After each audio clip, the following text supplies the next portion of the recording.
ಎಲ್ಲರಿಗೂ ಬೆಳಗಿನ ಶುಭೋದಯ. ಇಂದು ಭಾನುವಾರ.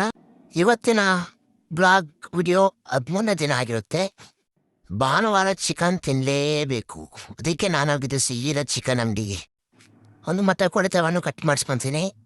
1.5 kg ಇರುತ್ತೆ ಕೋಳಿ. ಅದನ್ನ ಕಟ್ ಮಾಡಿಸಿದ್ರೆ ಎಷ್ಟು ಚಿಕನ್ ಬರುತ್ತೆ ಅಂತ ನೀವು ಕಾಮೆಂಟ್ ಮಾಡಿ.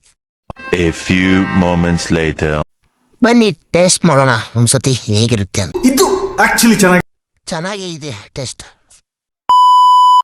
ಆಹಾ, ಒಳ್ಳೆ ಬಿಸಿ ಬಿಸಿ ಮುದ್ದೆ, ಬಿಸಿ ಬಿಸಿ ಚಿಕನ್ ಸಾರು ತಿಂತಾ ಇದ್ರೆ ಆಹಾ.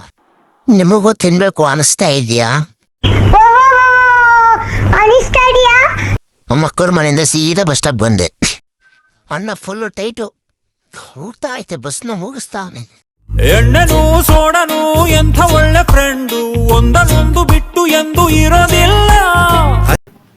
ಇವತ್ತಿನ ವಿಡಿಯೋ ಇಷ್ಟ ಆದರೆ ಲೈಕ್ ಮಾಡಿ, ಶೇರ್ ಮಾಡಿ, ಕಮೆಂಟ್ ಮಾಡಿ. ಈ ವಿಡಿಯೋ ಯಾರಾದರೂ ಲವರ್ಸ್ ನೋಡ್ತಾ ಇದ್ರೆ ನಿಮ್ಗೊಂದು ಬೆಸ್ಟ್ ಮೂವಿನ ಲಿಂಕ್ ನಮ್ಮ ಕಾಮೆಂಟ್ ಬಾಕ್ಸಲ್ಲಿ ಹಾಕಿರ್ತೀನಿ. ಅದು ತೆಲುಗಲ್ಲಿರುತ್ತೆ, ಚೆಕ್ ಮಾಡ್ಕೊಳ್ಳಿ. ಬೇಕಂದರೆ ನೋಡಿ. ಪ್ಲೀಸ್ ಲೈಕ್ ಮಾಡೋದನ್ನು ಮರಿಬೇಡಿ, ಶೇರ್ ಮಾಡಿ.